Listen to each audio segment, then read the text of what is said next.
computadora. Ese es el tema, que yo lo estoy grabando en mi computadora porque no tengo más espacio en el Zoom, no me da más espacio para el almacenaje en la nube, así que no puedo subir en la nube. Así que ya estamos grabando, estamos en proceso de grabación, así que bien. Bien, así que creo que estamos, grabación, no estamos grabando. Está grabando, no sé si aparece el botoncito rojo. Ahí está. Perfecto, gracias a vos, Mauro. No veo el botoncito rojo, pero seguramente estamos grabando. Bueno, bien, ahí está el botoncito rojo, lo estoy viendo. Bien. De acuerdo entonces con lo que habíamos hablado, vuelvo a retomar el tema. Cuando nosotros empezamos, hablamos de conceptos esenciales que tienen que ver con las finanzas, que son principios básicos, la distinción entre un flujo y un stock, el valor del dinero y del tiempo, el principio de aversión al riesgo, y que más allá de esta historia, la diferenciación entre el devengado y el percibido contable. El devengado es el contable y el percibido es el tema de las finanzas. Creo que estábamos allí bastante avanzados con esto. Tenemos claro estos principios básicos y hablamos de que en finanzas habían tres decisiones que eran fundamentales. La primera, la decisión de inversión, decisión de financiamiento y decisión de distribución de utilidades. Vamos a ir paso a paso, vamos a empezar a construir las decisiones de inversión.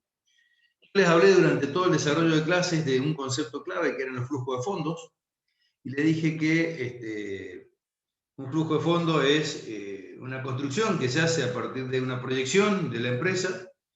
Para el pasado de la empresa y para el análisis del pasado tenemos la contabilidad, y que para proyectar teníamos que basarnos en algunos antecedentes y algunos criterios para hacer las proyecciones. Básicamente vamos a partir de base cero, vamos a decir una decisión de inversión, es decir, cualquier decisión de inversión. Estamos entrando un poco y repasando lo que ustedes vieron en un momento de formulación y evaluación de proyectos. Las decisiones de inversión son decisiones que tenemos que tomar hoy sobre inversiones y flujos futuros. Entonces, vamos a trabajar sobre el flujo. Yo le hablé de distinguir tres clases de flujos y le dije, mire, la construcción de flujos se hace muy sencilla, es decir, hay flujos que toman ingresos y egresos. Hay una construcción mucho más sofisticada, en una escala de paso a paso. Hay otra construcción de flujo que en función de la decisión que vamos a tomar es la que vamos a dar. Yo puse mucho énfasis en la construcción del flujo de caja libre.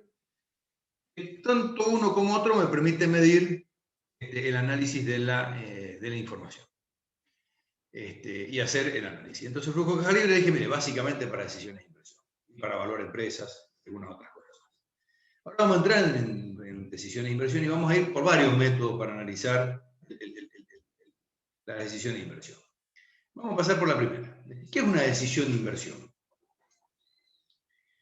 Una decisión de inversión. Es decir, una decisión de inversión es, si ustedes me preguntan a mí, es la postergación de un consumo presente versus una obtención de una rentabilidad futura. Es decir, es la postergación de una satisfacción inmediata versus una satisfacción futura. Es decir, aspiro a ser más rico, y como aspiro a ser más rico, postergo hoy el uso del dinero y lo invierto, lo inmovilizo en algún producto, en alguna situación que me permita obtener una rentabilidad mayor en el futuro y maximizar el rendimiento de ese dinero. Tal vez tener en la caja, abrir la caja así, tener $100.000 guardados, es todo un logro, un producto de un ahorro toda una vida, o una suerte, un golpe de suerte, el azar. Se sacaron la lotería, el 16 o el equino. La tómbola combinada de acá de Mendoza. Lograron ese acierto, tuvieron esa suerte y se encontraron con $100.000 dentro de la caja. En función del tipo de personalidad con que me encuentro, puedo tener personalidades que hacen inmediatamente una búsqueda de posibles alternativas para ese uso del dinero. Estamos hablando frente a personas que están dispuestas a asumir un riesgo. En función del tipo de riesgo que están dispuestos a asumir, tienen distintos menú variado de opciones en el cual postergan ese uso presente para proyectarlo en el tiempo. Entonces ahí deciden invertir. Bueno, vamos a invertir. ¿En qué? Vamos a ver qué riesgo asumo antes de entrar en cada inversión. Está claro el principio de que a mayor riesgo, mayor tasa esperada, ¿no? Está el otro que va a decir, no, mira, yo no lo invierto nada, yo lo guardo y lo voy consumiendo a poquito, lo tengo guardado por si me pasa algo, es decir, me convierto en un conservador absoluto. Y está el otro que agarra y dice, bueno, lo agarro agarro, me lo gasto y Dios dirá, me volveré a sacar, seguiré viviendo como vivía, pero ¿quién me quita lo bailado? Cada uno va a reaccionar de un modo distinto, lo que se puede gastar, y es un viaje, comprarse un auto. El solo hecho de ir a buscar un departamento, ya estamos hablando de una decisión de inversión porque mantengo la calidad de inversión nada más que la inmovilizo. Y puede ser para residencia propia, pero es una alternativa también de contar con un fondeo que eventualmente uno tiene alguna decisión. Entonces, la decisión de comprar una casa o una historia, lo otro es consumo, digamos, consumo, viaje, satisfacción inmediata. Eso se pierde, no hay vuelta atrás, no hay vuelta, no se gastó, no hay forma. En ese caso no hay nada que hablar, es decir, ahí no hay criterio en esa situación. Ahí hay una decisión racional que apuntó a un consumo, punto, no hay criterio. Si yo estoy pensando en establecer un criterio y hacer racional la decisión de la inversión, lo más racional posible, dentro de toda la emocionalidad que significa, voy a buscar algún elemento objetivo, claramente, que me permita medir, es decir, cómo mido la inversión. Es decir, ¿qué me asegura? Entonces ahí aparece un menú variado en función de cada uno. Empiezo a mirar, empiezo a buscar información y hay una serie, un sinnúmero de proyectos, vamos a poner el foquito, de proyectos que generan riqueza. Sí, acá están. Bueno, vamos a borrar porque si no estoy poniendo borrador. Vamos a borrar esas dos cositas. Vamos a poner bien el foquito porque he puesto una visita. Voy a tener proyectos que generan riqueza. Si voy a estar acá, en un proyecto que genera riqueza aparecen varios. ¿Sí? Inversiones en actividades productivas, inversiones en bonos, inversiones en títulos de deuda, inversiones en acciones, es decir, todo lo que apunte a un desarrollo futuro, y un flujo de fondos futuros. Y ahí aparecen inversiones en actividades productivas. Es decir, si yo voy a estar pensando en las finanzas personales, está la clase de mercado de capital. Ahí dice, bueno, ¿qué hago con mi dinero? En lo que es esta parte estamos en corporativo, es decir, ¿qué es lo que hago de la corporación? Es decir, busco proyectos que generan riqueza, o yo como empresario que estoy constantemente innovando y haciendo cosas, voy a buscar generar proyectos que generen riqueza y invertir, buscar alternativas de inversión para financiar y monetizar la empresa y que la empresa crezca mucho más de lo que está creciendo o lo que necesita crecer o lo que no crece. ¿Sí? Hay varias situaciones que se puede dar en una empresa. Entonces, proyectos que generan riqueza. Inversión en actividad productiva. Si yo agarro y digo, bueno, voy a ampliar la línea de producción o voy a buscar un nuevo producto, voy a desarrollar un nuevo producto, voy a sentar en este ejemplo, voy a desarrollar un nuevo producto. Entonces, bueno, es una inversión en actividad productiva, un nuevo producto que voy a lanzar al mercado. Antes de salir al mercado a capturar, tirar dinero e intentar inversores, me voy a hacer mi análisis, entonces voy a tomar un criterio de definición. Lo histórico, lo aprendido hasta ahora es que hemos aprendido a analizar un proyecto de inversión desde los flujos de fondos proyectados y de que descontados a una tasa, lo traigo a valor presente, y descontado el monto de inversión, tiene que tener un VAN, un valor actual neto, mayor que cero. Es el primer tema. Valor actual neto positivo mayor que cero es un proyecto que empieza a ser aceptado dentro de todos los que tengo del menú de opciones. Los que tienen negativo, los que tienen menor que cero, los rechazo. ¿Por qué? ¿Qué es el valor actual neto? Como para empezar a definir. Lo vamos a dejar ahí, pizarrón, POSIT, ahí en el costado, decimos, bueno, ya vamos a analizar qué es un PAM. ¿Por qué tengo que tentar inversores? Porque de este lado hay gente que tiene dinero ocioso, que tiene dinero sobrante, esto que le dije, la cajita con los $100.000 guardados, y así como ustedes miles, me imagino que cada uno de ustedes tiene $100.000 guardados en la caja, eso está clarísimo. En este país donde abunda la riqueza, seguramente cada uno no menos de $100.000 guardados en una caja. Entonces están esperando buscar opciones de dónde invertir. Es decir, están esperando que alguien les haga una propuesta que tenga rentabilidad. Entonces, va a jugar en esta decisión de entrar o no entrar. El principio de aversión al riesgo, es decir, el principio de aversión al riesgo, es decir, aversión riesgo, mientras más arriesgado sea, más riesgo estoy dispuesto a asumir, mientras más averso al riesgo soy, menos riesgo estoy dispuesto a asumir. Puedo llevarlo, es decir, en forma directa hacia la inversión en actividad productiva, o puedo canalizarlo a través del mercado financiero, es decir, salgo a buscar en los mercados financieros las distintas opciones, acciones, bonos, todo, renta fija, renta variable, notas, es decir, lo que fuera, compra cheque, pago diferido, etcétera, etcétera. Entonces, a esos mercados financieros tengo que llevarle proyectos que tengan un valor, pues un VAN neto, porque es la única forma que me van a aceptar. a ser tentables. Los que tienen man menor que 0 no van a ser aceptados, por lo tanto los desecho. Entonces ahora tengo que decir, bueno, ¿cómo es el criterio con el cual yo voy a tomar una decisión? Entonces le digo, miren, fíjense, bueno, yo les había dicho, se me ha cambiado la lámina que sigue esta. Entonces, ¿qué es lo que defino como una inversión? Defino como una inversión, esta satisfacción, concepto de inversión es satisfacción inmediata y cierta, desembolso inicial, renuncia de riqueza, es decir, consumo hoy. Renuncia de riqueza, yo renuncio a riqueza, lo consumo hoy. Entonces, ahí no hay inversión. Ese desembolso, digamos, renuncia no hay inversión. Inversión es que cuando hay una esperanza que se quiere, es decir, un flujo de fondo esperado, es decir, tengo una mayor riqueza para consumir en un futuro. Lo pospongo. Entonces, ¿dónde voy a invertir? ¿Dónde lo voy a invertir? Y yo tengo acá una empresa en la cual puedo hacer inversiones en activos, es decir, en activos corrientes o circulantes, o inversiones a largo plazo en activo fijo.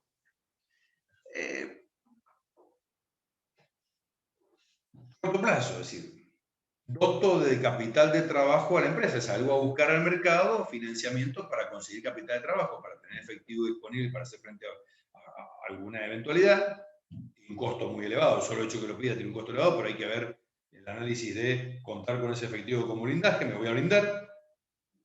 A veces me tengo que blindar porque me pone una exigencia bancaria que tengo que disponer un efectivo mínimo para llegar a conseguir un crédito, entonces salgo a buscarlo. Otra forma es financiar a mis clientes, entonces voy a tener valores como representativo de esos financiamientos de mis clientes. Parte de lo que vimos en la clase pasada es una forma de originar cuentas por cobrar y salir a colocarlas al mercado, entonces invierto en mis clientes. Valores a negociar o cuentas por cobrar, o puedo invertir en inventario, es decir, aumento mi stock de inventario para atender una mayor demanda.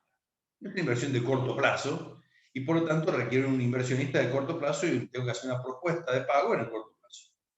Y existe otra inversión, porque normalmente cuando nosotros hablamos de inversión estamos creyendo de que estamos hablando de compra de equipo, compra de inmuebles, compra de terreno. No, muchas veces la inversión tiene que ver con el corto plazo. Y hay una inversión de largo plazo, que es inmovilizar el dinero y esperar tener una expectativa de recupero futuro.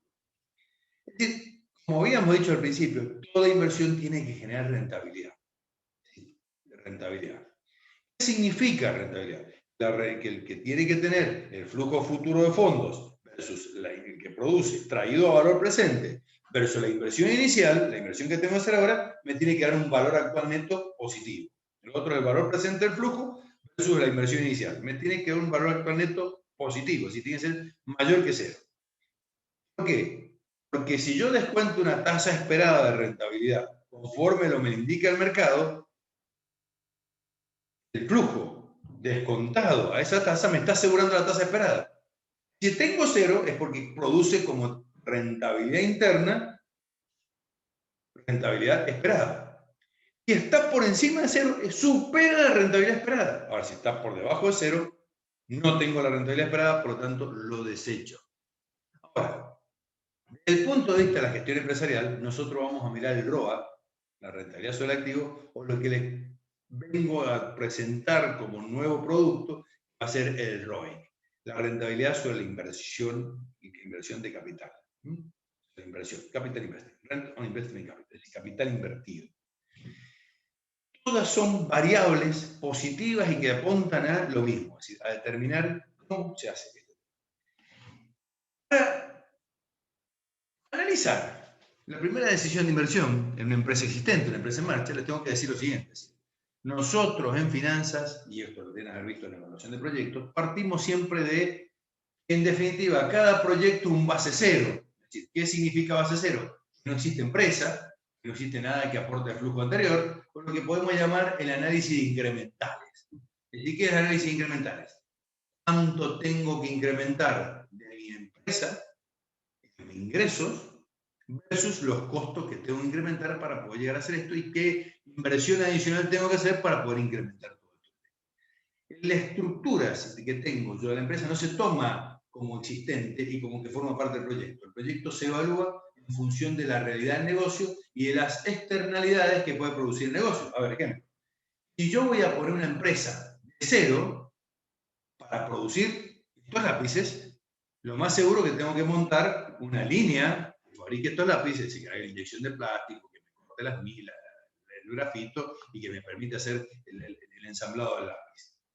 Y tengo que tener un inmueble, y tengo que tener un galpón, y tengo que tener una garita para que haya un custodio, y tengo que tener una administración, y tengo que tener todo lo que significa el desarrollo de la fábrica. Y yo tengo ya una fábrica instalada y fabrico lápices comunes, lápices de madera con grafito adentro, y me voy a dedicar a esto. A lo mejor aprovecho la administración que tengo, aprovecho el custodio que tengo, aprovecho el inmueble que tengo, y aprovecho toda la inversión que ya tengo. Lo único que tengo que hacer es montar una nueva línea. Entonces ya tengo que trabajar sobre incrementales, es decir, cuánto me cuesta montar la nueva línea, cuántas personas necesito para esa nueva línea, y cuántos administrativos tengo que agregar para que controlen este negocio, o no. Pero no voy a tener que pagar más, comprar más inmuebles, no voy a tener que comprar más galpón, no, excepto que tuviera que hacer más galpón. Entonces formaría parte de la decisión que voy a tomar. Y esto es lo que nosotros llamamos incrementales. Entonces, ¿qué conceptos voy a considerar? Todos aquellos que están relacionados a la decisión que voy a tomar, es decir, los que llamamos relevantes. Los ingresos relevantes y los costos relevantes. Aquello que está vinculado a la decisión que voy a tomar. Frente a esto, y esto es un repaso del proyecto y estoy haciéndolo al solo efecto de entendernos, frente a esta decisión de invertir, de incursionar en este tema y de trabajar en incremental, considero que lo que hay para atrás es cero, es decir, lo que vamos a trabajar sobre los ingresos que produce Y entonces acá, para evaluar el proyecto, para evaluar esta decisión, existen varias alternativas para poder medirlo. Y esto, que quede claro, yo veo, perdónenme y voy a ser reiterativo en lo que voy a decir, cada vez que tomo un examen, cuando planteo cómo evaluar un proyecto, esta misma pregunta que aparece acá arriba, ¿cómo evalúo un proyecto? Existen dos metodologías, acá se arma una confusión tremenda. Y tengan presente esto. Estoy tomando una decisión de inversión. ¿Cómo evalúo la decisión de inversión? Yo le dije, existe un flujo para cada necesidad. La necesidad que nosotros tenemos que tomar acá es definir si conviene o no conviene invertir en este proyecto, en este negocio. Entonces allí surgen dos caminos para medir. Dentro de un camino hay varias opciones. Dos opciones al menos. Dos más. La metodología financiera, un método del flujo de fondos descontado, parte de un concepto que es: yo proyecto los flujos que va a procurar, los flujos de fondos que va a procurar este negocio en términos anuales, por periodo de tiempo, el tiempo que va a durar en función de la perdurabilidad. Eso se llama horizonte de evaluación, y si el horizonte de evaluación se corta antes, digo, bueno, es un proyecto que tiene una vida útil de 20 años, yo no voy a proyectar 20 años, no voy a pasarme 20 años proyectando. Lo puedo cortar en el año 5 y tener un valor de recupero, tener un valor de recupero de la inversión, bajo un determinado concepto. ¿Cuánto recupero yo el día X? Y corto el proceso de inversión. Corto en el año 5, ¿cuánto recupero? Y cuánto flujo me procuró. Frente a esta situación de valor de recupero futuro, de lo que significa el proyecto, o establezco el horizonte de valor, se puede hacer 5, 10 o 20 años. Los 20 años son eternos. Puedo hacer 5 con un valor de recupero. Entonces, ¿qué es el valor de recupero? ¿Cuánto recupero de lo invertido que tengo si yo lo vendiera en las condiciones que se encuentra después de 5 años? Son todos basados en supuestos. Son todas assumptions, todas proposiciones que tenemos que establecer como buenos formuladores y evaluadores que vamos a hacer.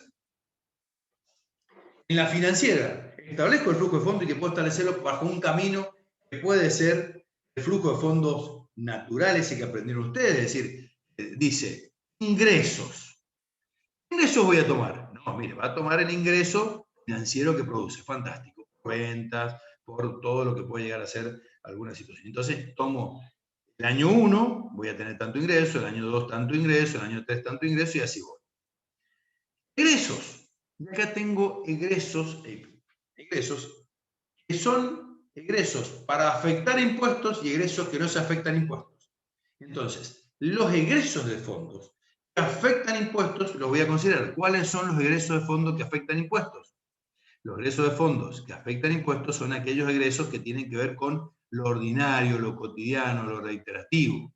Es decir, las erogaciones corrientes, las que se pierden en el primer consumo, las que no tienen capacidad de recupero, es decir, los sueldos, los impuestos sobre el trabajo, los pagos de servicio, la luz, el gas, los honorarios de los profesionales intervinientes, es decir, todos aquellos conceptos que hacen a la decisión de inversión.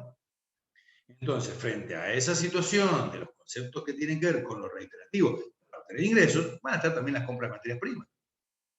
Entonces, voy a poner cuánto voy a erogar en términos de materia prima versus ingresos, y ahí tengo los egresos de efecto impuesto.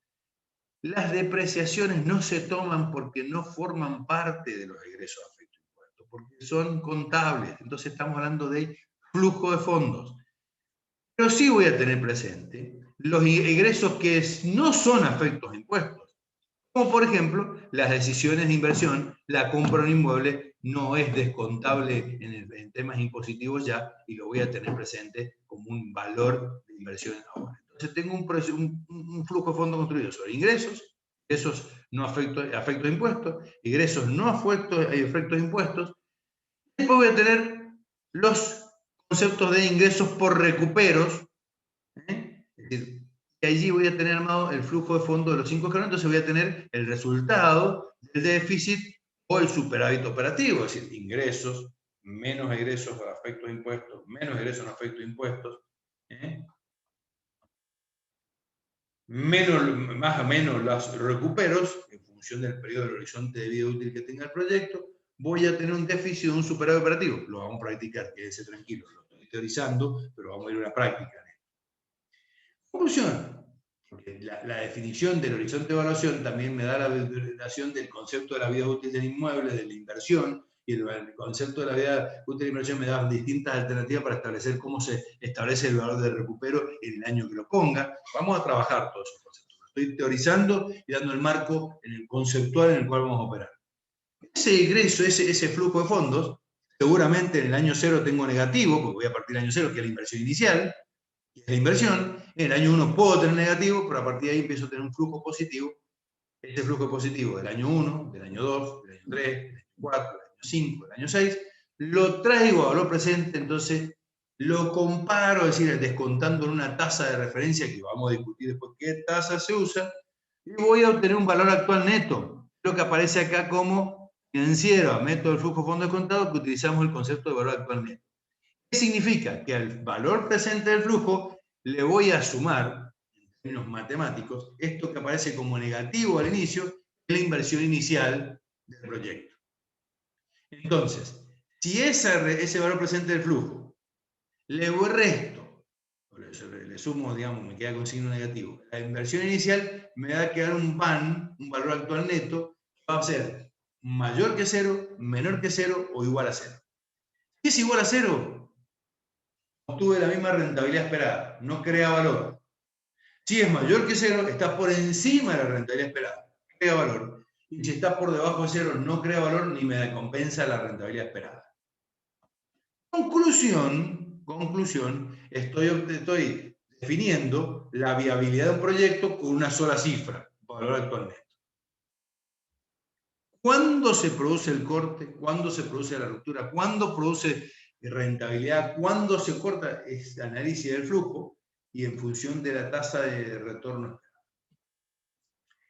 ¿Qué es el complemento del valor actual neto? La TIR. ¿Qué es la TIR? La tasa interna de retorno que tiene el proyecto. Es decir, ¿qué tasa tiene de rentabilidad interna el proyecto?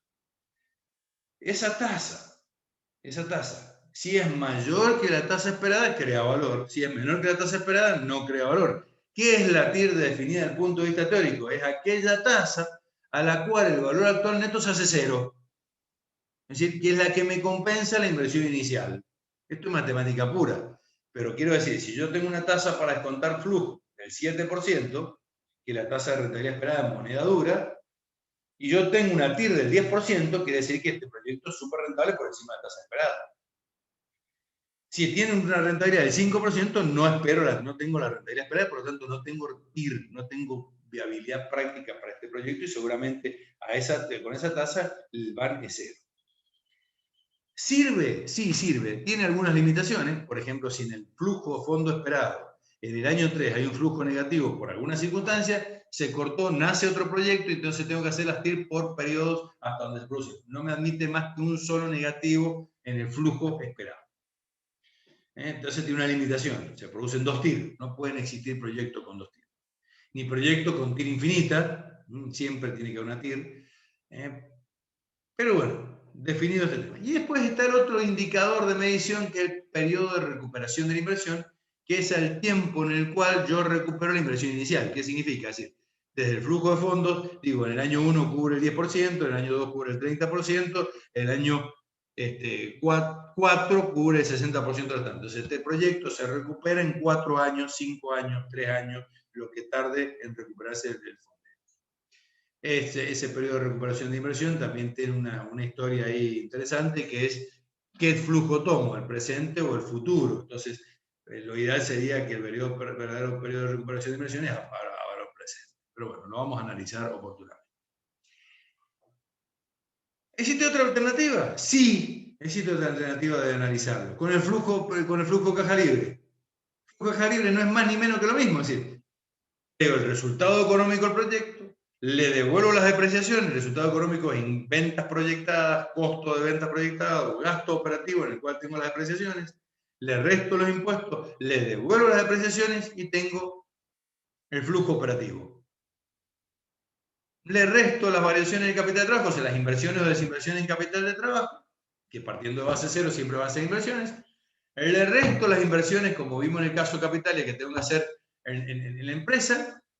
Le resto las variaciones y obtengo, ¿qué obtengo con eso? Es decir, las variaciones en inversiones, obtengo el flujo caja libre, que es igual a lo que estamos haciendo ahora. Partiendo un resultado económico. Es la otra alternativa. Y ahí mismo practico el BAN, y ahí mismo saco la tira, y ahí mismo saco el periodo de recuperación de inversión. Así que creo flujo de fondos, el que me hace falta para la decisión que voy a tomar. Del otro lado, existe otro criterio, que se llama económico o de rentabilidad económica. Economic Value Add, el método EVA. ¿Qué es esto? Proyecto, en lugar de proyectar flujo de fondos, proyecto resultados económicos.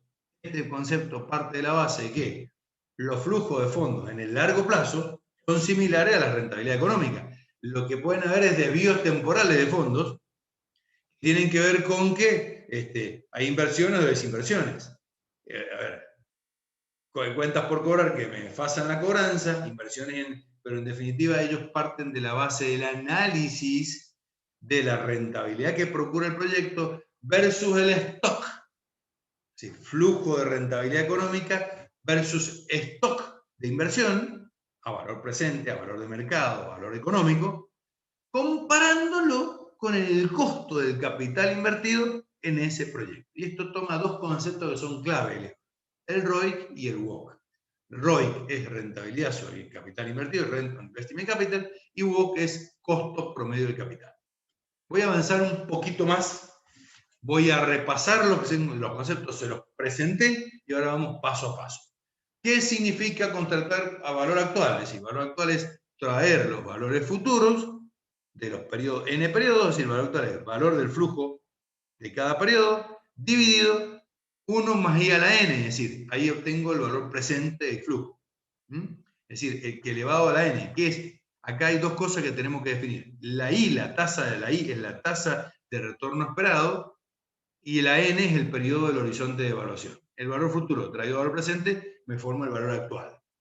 Si son varios periodos, es la sumatoria del valor actual de cada periodo, es el periodo 1, el periodo 2, el periodo 3, la sumatoria me da el valor presente. ¿Qué le voy a descontar? La inversión inicial en el proyecto, y ahí me va a dar el banco. La inversión ser rentable, solo si el valor actual neto del flujo genera beneficios descontados, es positivo. El valor actual mide en moneda de hoy cuánto más rico el inversionista por invertir en el proyecto, en lugar de hacer una alternativa que rinde esa tasa de descuento empleada. O sea, lo que nosotros estamos definiendo como tasa de descuento, la tasa alternativa o costo de oportunidad. Es ahí que aparece acá, le llamamos tasa alternativa o costo de oportunidad de la inversión. Y eso tiene que ver con el riesgo que asume cada inversión. Es importante tener en claro la definición de la tasa empleada. Ese es el mayor inconveniente. Es muy subjetivo. Por eso yo creo que hay que hacer el traje a medida para eso. Es muy subjetivo. Un evaluador puede decir la tasa de descuento que yo voy a aplicar es el 7%. Otro puede decir, no, yo apruebo el 10%. O hace un horizonte, una curva de Monte Carlo a distintas tasas y evalúa la viabilidad del proyecto en distintas tasas y la probabilidad de ocurrencia de las distintas tasas. Pero lo importante es que nosotros tengamos que definir claramente cuál es la tasa que vamos a emplear. Y ahí yo le voy a hacer un traje a medida. Y pónganse este traje que les corresponde.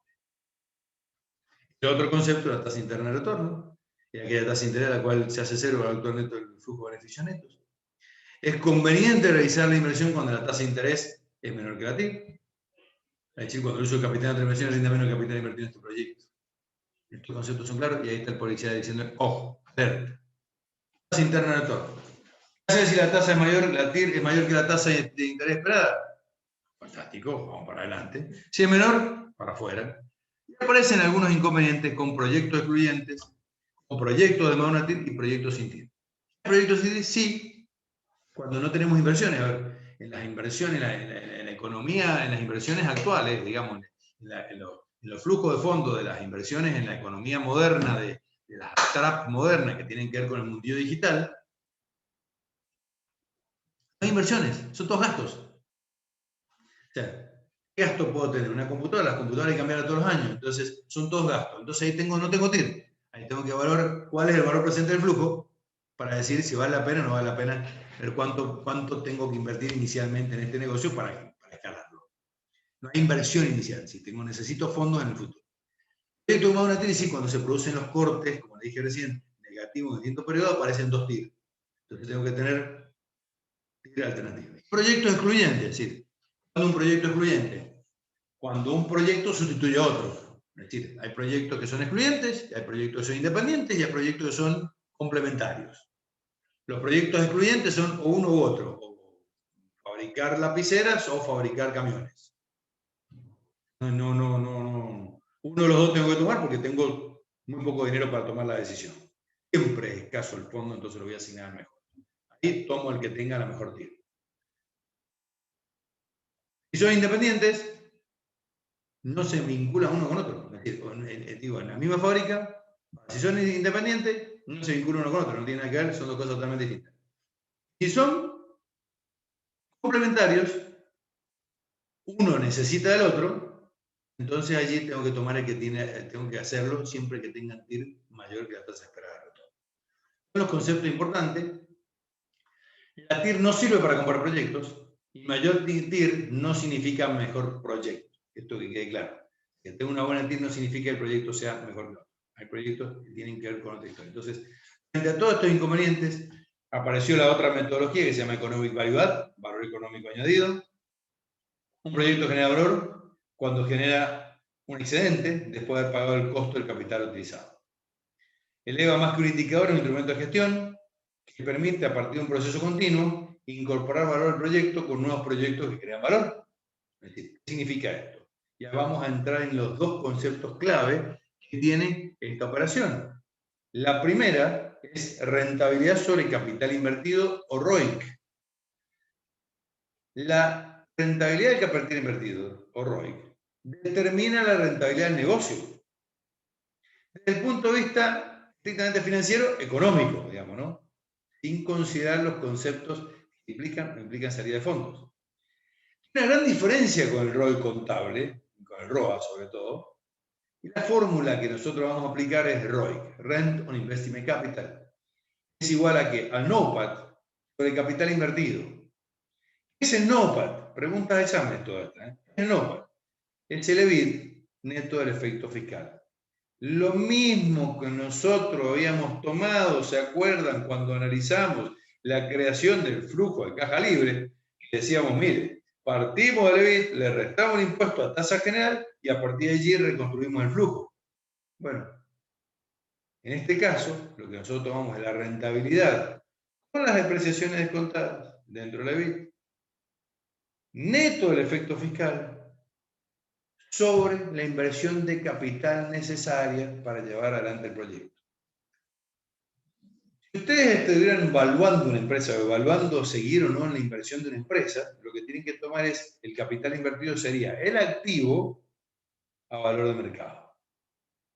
Es decir, el activo revaluado a valor de mercado. Si ustedes están partiendo de un proyecto de inversión base cero, es lo que tienen que invertir en bienes perdurables y en capital de trabajo, en activo fijo y en activo circulante, para que la empresa pueda fluir. Es decir, cuánto dinero, vamos a inmovilizar en este proyecto. El NOPAT, en definitiva, ventas, menos el costo de mercadería vendida, menos los gastos generales, menos la depreciación, neto del efecto fiscal, es decir, por 1 menos 3. ¿Estamos de acuerdo? ¿Vamos bien? Bueno, sigamos, vamos bien. Lo que sigo, costo de capital WOC, ¿qué es esto? Es decir, del otro lado, acá estoy tomando rentabilidad, esto que tengo acá es una relación porcentual. Estoy teniendo un numerador beneficio sobre el capital invertido. ¿De acuerdo cuando analizábamos el ROA contable que decíamos beneficio antes de interés y tributo, BAIT o EBIT, sobre activo total? Es igual, nada más que ese activo está revaluado y acá le estamos sacando el efecto fiscal para que ese EBIT neto del efecto fiscal sea cuánto tengo de rentabilidad sobre la inversión. Me da el ROIC. ¿Y contra qué lo voy a comparar? ¿Cuánto me cuesta ese capital invertido? Todos sabemos a esta altura del partido, y hemos aprendido durante el desarrollo de estas clases, que una empresa no se financia 100% con capital propio, siempre tiene un financiamiento con costo, y si no lo tuviera, tenemos un problema o no, dependiendo de la rentabilidad que tenga el negocio. El WOC es un costo promedio, si ustedes toman la definición de WOC, es Weighted Average Cost of Capital, es decir, costo promedio del capital, peso promedio del costo de capital. ¿Por qué peso promedio del costo de capital? Porque normalmente una empresa se financia con pasivos y con dinero de terceros y con dinero propio. ¿Cuánto cuesta el dinero de terceros? Está explícito, está definido en el contrato con el cual le pedí dinero al banco. Está escrito que yo a este señor le estoy cobrando una X suma. Es decir, este señor, el banco, me está cobrando una tasa de interés y le estoy pagando al banco una tasa de interés. Y está escrito en el contrato. 3%, 5%, 25%, 64%. Esto está explicitado. Del otro lado, el costo del capital propio y demás se registra en la contabilidad, dentro del concepto de intereses dentro de la contabilidad. Del otro lado, el aporte de los propietarios. La contabilidad no registra su costo, porque nosotros, desde el punto de vista económico, tenemos que determinarlo. ¿Cuál es el costo del dinero para el propietario si el propietario lo pone en el negocio? Sí, lo pone en el negocio, lo pone en este negocio. Para nosotros no tenemos un costo explícito, pero este señor espera una rentabilidad. Esa rentabilidad tiene que ser superior a la que obtendría en otros proyectos, al menos igual, con riesgo similar. Entonces, eso en buen romance, desde el punto de vista económico, le llamamos costo de oportunidad. ¿Cuál es la rentabilidad que espera el inversionista? El costo de oportunidad de lo que dejó de hacer. ¿Cuál es el costo de oportunidad de estar? Hay costo de oportunidad explícito y costo de oportunidad no explícito. Normalmente los costos en materia económica, todo tiene un costo. La decisión en materia económica, estar en un lugar, o hacer una decisión de inversión, lo que fuere, tiene costo. La mejor alternativa que dejé de lado. ¿Por qué dejo alternativa de lado? Porque creo que en esta obtengo una mayor satisfacción y obtengo una mayor rentabilidad. Ustedes, en vez de estar escuchando mi clase, un día lunes a las 12 del mediodía, van a estar comiendo en su casa. Hay gente que valora comer en su casa y es más importante una comida en familia que estar en una clase escuchando a un profesor. Es posible que así sea y es una valoración individual de cada uno. Esa sacrificio. Pero está perdiéndose la oportunidad de capacitarse, pero tiene la oportunidad de estar con sus familia. Uno de ustedes puede estar en el gimnasio, se me trato de hacerlo acordar mucho porque si no, no va a quedar ninguno en el aula. Se me van a ir todos, porque si empiezan a medir el costo de oportunidad. Pero todos ustedes, en definitiva, entrar a esta aula, a escuchar la clase, están sacrificando tiempo que podrían estar destinando a otra cosa, porque consideran y evalúan, tienen la íntima convicción y tienen la expectativa de que este renuncio a un consumo presente de estar en un gimnasio, o estar andando en bicicleta, o estar con los amigos, o estar tomando mate en el parque, tiene un beneficio futuro y por lo tanto es importante que ustedes se capaciten. Entonces, si ustedes valoran la capacitación como tal, el costo de oportunidad, que es la mejor alternativa que dejaron de lado dentro de todos el Estado, tomando mate con un amigo, es más alto la rentabilidad que esperan de este concepto que el costo de oportunidad que dejaron. Por lo tanto, lo menos que puedo hacer es que yo tengo que dar la satisfacción en la obtención de esta clase, cuando termine esta clase, que ha sido mejor estar escuchándome a mí que haber estado conversando con un amigo tomando mate, o conversando, o ahí yendo al gimnasio y tallando el físico. Entonces, tengo que agregarle valor a la propuesta. Cuando lo medimos en términos económicos, mi propuesta de valor es darle toda mi experiencia, para bien o para mal, de todo lo que veo, porque la clase, esto lo van a estudiar en los libros, pero yo tengo que aportarle la experiencia. Entonces ustedes dicen, bueno, dejo de estudiar en el libro, gano el tiempo y escucho a este tipo que tiene 30 años de profesión y que me va a transmitir un montón de experiencias. Por eso digo, si yo le vengo a recitar lo que dicen los libros, no aporto nada. Ahora, si yo vengo a transmitirles por cada concepto un montón de experiencias que hemos vivido y dónde tienen que poner énfasis, dónde se tienen que cuidar, y vale la pena. Desde el punto de vista económico es exactamente lo mismo. Es decir, yo entro en esta inversión es porque estoy dejando un montón de alternativas de lado. El salir de esa inversión, el entrar a esa inversión son decisiones. Decisión de inversión, decisiones que nosotros tomamos. Entonces, voy a seguir en este lugar en la medida que la expectativa de ingresos o de retorno sea superior a la expectativa en la mejor alternativa que he generado. Entonces, la composición del WOC, y acá voy a poner el anotador para que lo analicemos bien, es una de las cosas que más les cuesta en el examen. ¿Cómo se formula el WOC? ¿Cómo el costo de la deuda? El I sub D significa costo de la deuda. Interés de la deuda. ¿Por qué por 1 menos T? Por lo mismo que vimos en la clase pasada. Porque tengo que tener presente que mi tasa tiene que ser la tasa real, neto del efecto fiscal. Que en definitiva, endeudarme significa obtener un beneficio que pago menos en términos de tasa. Es decir, lo descuento el impacto impositivo. 1 menos T, la tasa de impuesto. Entonces, si tenemos tasa del 30%, voy a estar tomando el 70% de la tasa de deuda, siempre a medida que me permitan descontar. ¿Y qué voy a hacer con eso? Lo voy a ponderar. ¿En función de qué? ¿Cuánto dinero tienen los terceros? Capital de terceros, dice allá abajo. T, capital de terceros. ¿Cuánto aportaron los terceros dentro del stock de capital invertido en el negocio? ¿Cuánto tiene aporte los terceros? El 10, el 15, el 20, el 50%. Esto me va a medir una ponderación. Es decir, si yo tengo una inversión de 1000 y los terceros aportaron 300, tengo un 30% financiado por terceros. Esto es una ponderación, es decir, 300 sobre 1000 me da el 0,30. Entonces tengo una ponderación de la tasa en función de la participación que tiene el financiamiento de la tasa. ¿Y eso qué le voy a sumar? El capital propio, o sea, la tasa de rentabilidad esperada por el accionista, el interés del capital propio, esa que llamamos costo de oportunidad, la tasa que nosotros detectamos como costo de oportunidad. Y ahí quiero que se queden. No voy a entrar en el análisis, lo dejo para un segundo escalón, para finanzas corporativas avanzadas, cómo se determina esa alternativa de tasa. Pero miren, acá viene la experiencia. Argentina no tiene un mercado bursátil desarrollado, fuerte, lo saben, se lo vengo diciendo en todas las clases.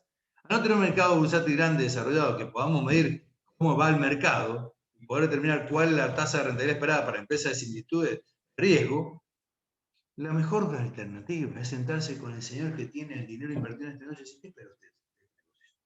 ¿Cuánto espera de rentabilidad? Ya le va a decir, mire, el 25, el 30, el 45, el 100%. Eso es lo que tienen que poner ahí.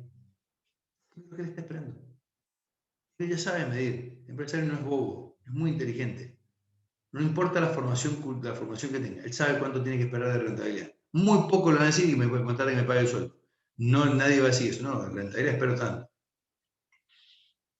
Se dice, mira, lo menos que espero es que me pague lo de un plazo fijo, díganle, bueno, ese plazo fijo es riesgo prácticamente cero. Decime algo que sea un poquito más alto. Él no va a saber medir riesgo, ahí lo van a medir ustedes. Hay concepto, hay olfato y ahí se define. Luego vamos a multiplicar ese costo de oportunidad por el capital propio, o sea, la participación que tienen los propietarios, el capital propio dentro del capital invertido. Es que si yo sumo capital de terceros más capital propio, tiene que ser exactamente igual al capital invertido, porque acá estoy tomando el mismo denominador, y entonces en definitiva, esto más esto me tiene que dar capital invertido. Recién dije 30, acá tiene que ser 70, o sea que el 70% está financiado por los propietarios. Y ahí voy a ponderar la tasa de participación de los propietarios. Entonces, ya tengo determinado el ROIC, ya tengo determinado el WOC, y voy a ir a hacer una comparación que es importantísima. Bueno, voy a analizar la información y voy a determinar en función de la diferencia, los dos son porcentajes, la diferencia entre el ROI y el WACC me va a dar un concepto que nosotros llamamos ganancia económica, o EVA, o rentabilidad económica, depende de la consultora que la use. Si ustedes van a la consultora Stern, Steve y Asociados, va a decir EVA. Si van a McKinsey, va a decir ganancia económica. Y si van a Price, va a decir rentabilidad económica. Todos dicen lo mismo. ¿Sí? La rentabilidad del capital invertido comparado con el costo del capital invertido, dos relaciones porcentuales, me da un porcentaje de ganancia económica, es decir, cuánto agrega o desagrega valor este concepto. ¿Qué quiere decir esto? Que si yo tengo un ROI mayor al WACC, tengo ganancia económica positiva. Mi ROI es mayor que el WACC, tengo ganancia económica positiva. ¿Qué quiere decir esto? Estoy por encima del costo de capital. La rentabilidad que me procura el proyecto es, me permite pagar la deuda y me permite pagar la expectativa del accionista, me queda plata adicional, me queda rentabilidad adicional. Ahora, si es igual, me voy al último peldaño, me voy a la última línea, la última opción, ROI, que es igual al WACC, la ganancia económica es cero, es decir, no es que esté mal, estoy compensando la deuda, estoy compensando la rentabilidad esperada por el accionista, con lo cual estoy creando valor, pero no estoy obteniendo ningún beneficio adicional. O sea, mi propuesta, mi gerenciamiento apenas cubre las expectativas.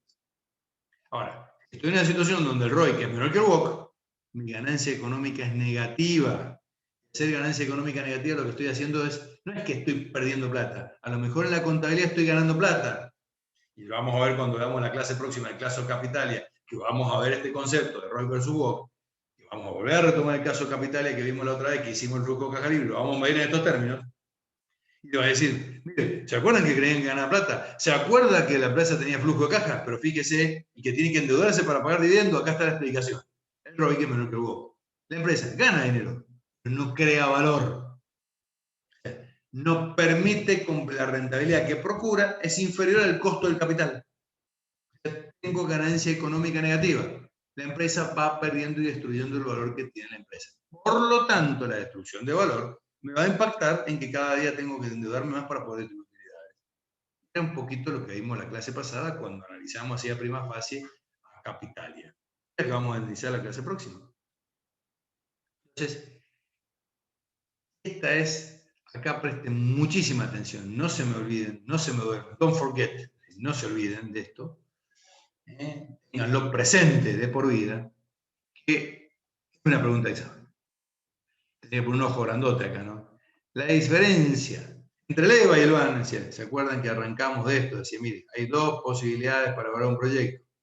Financiero, aumento del flujo de fondos descontado, o económico de rentabilidad económica, es decir, las dos alternativas. Uno tiene el VAN y el otro tiene el EVA. Fíjense qué dice acá. La diferencia entre el EVA y el VAN es que mientras que este último, el VAN, calcula rentabilidad sobre flujos proyectados, sobre flujos financieros proyectados, el EVA lo hace en forma periódica sobre resultados económicos. Alcanzar. Por lo tanto, voy midiendo el desempeño real en la gestión de activos y procesos. ¿Qué significa esto? Dicho en criollo y en buen romance y en términos netamente académicos para que queden clarísimos. El EVA me da muchos resultados. Yo voy midiendo el EVA anual. Voy sabiendo cuánto tengo de EVA hoy, en el año 1, en el año 2, en el año 3, porque voy midiendo la rentabilidad sobre la inversión. ¿Y cuánto voy necesitando de inversión para cada año? Eso me hace el EVA. Voy viendo en qué año se produce la destrucción de valor o en qué año crea valor. ¿Cómo hago para eso? Entonces puedo establecer hasta valores estratégicos para ir alcanzando metas para poder mejorar la gestión de valor. Mire, tengo muchísimo financiamiento propio. Eso me hace un WACC alto, porque siempre, y esta otra pregunta de examen, siempre, absolutamente siempre, el costo del capital propio es más alto que el de la deuda. Siempre. ¿Saben por qué? Porque el inversionista asume más riesgo que el tercero, aporta dinero. El inversionista asume el riesgo pleno, cobra frente a un concurso un riesgo de que frente a una situación de insolvencia, cobra si queda algo. En cambio, el señor que presta dinero tiene su salvaguarda, tiene hasta garantías.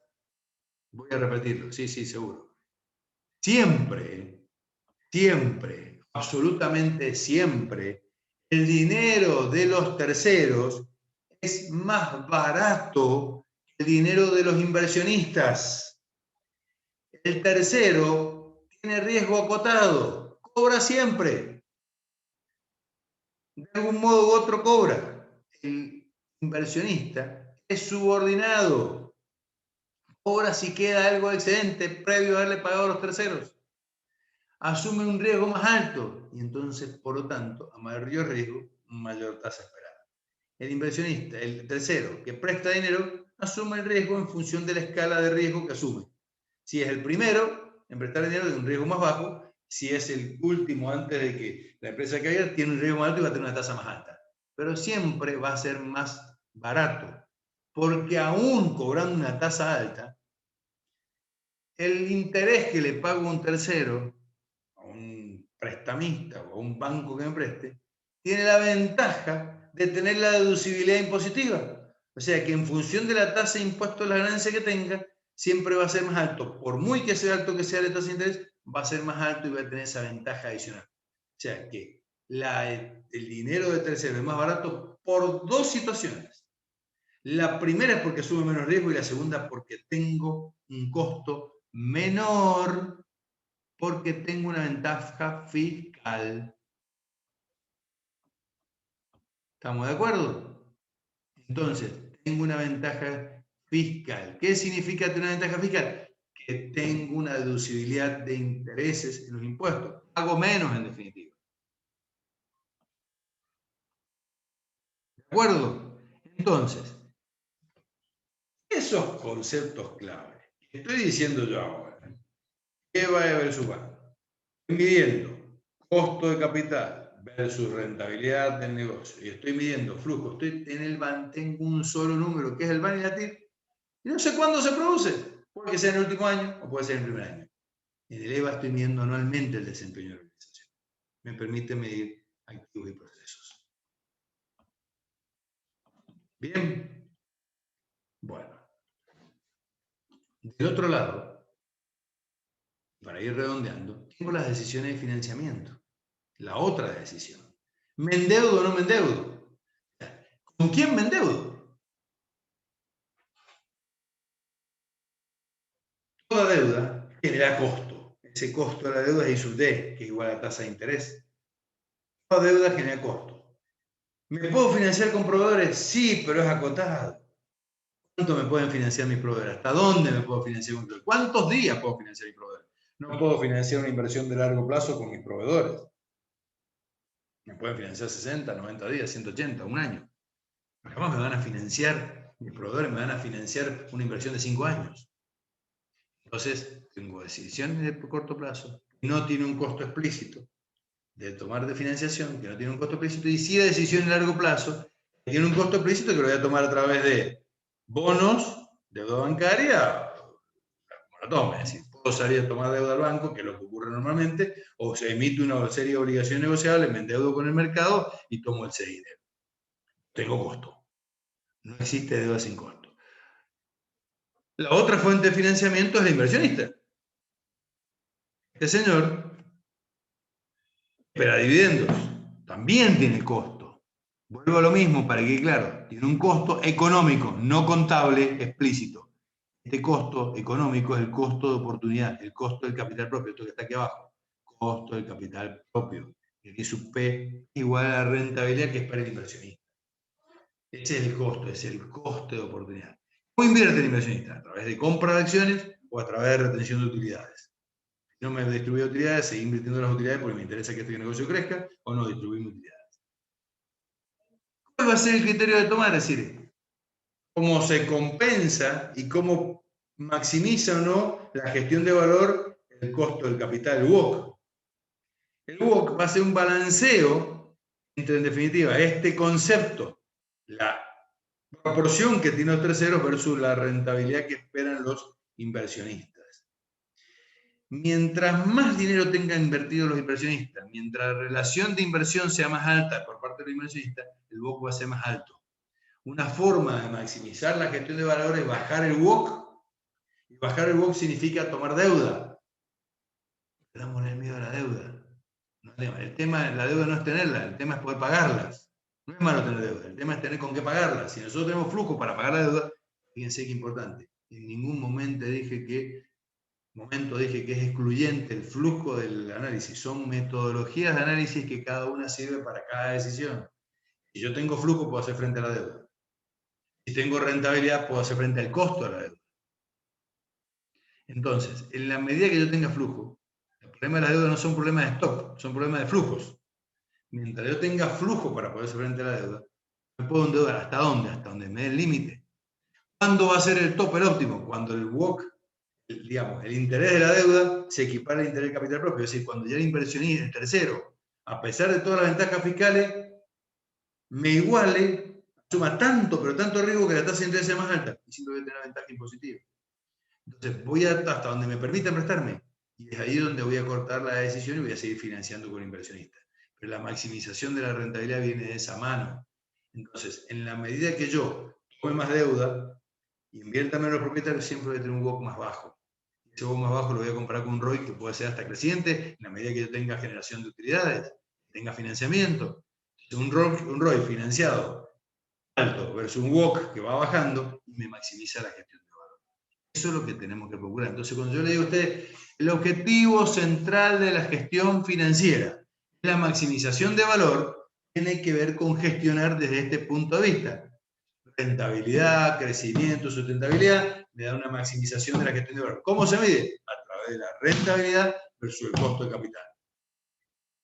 La sustentabilidad de los flujos, el crecimiento de la empresa, la rentabilidad esperada, sobre todo en términos económicos, me forman de la medición de la gestión de valor.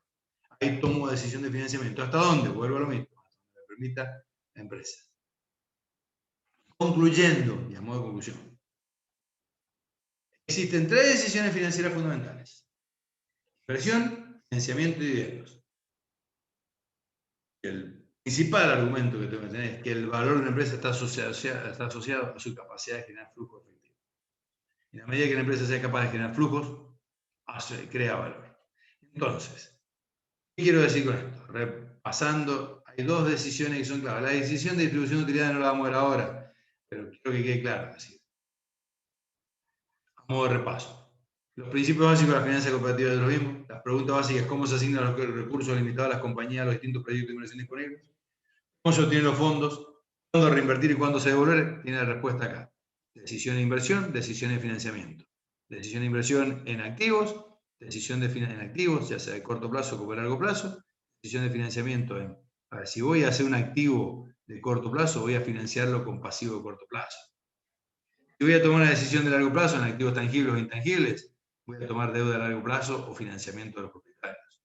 Entonces, allí está la clave. Y lo que quiero decir es que el valor del proyecto, el valor del negocio, el valor que vamos a crear, es el valor presente, los flujos de caja esperados, descontado una tasa, refleje tanto el riesgo del proyecto como el mix de financiamiento para llevarlo a cabo.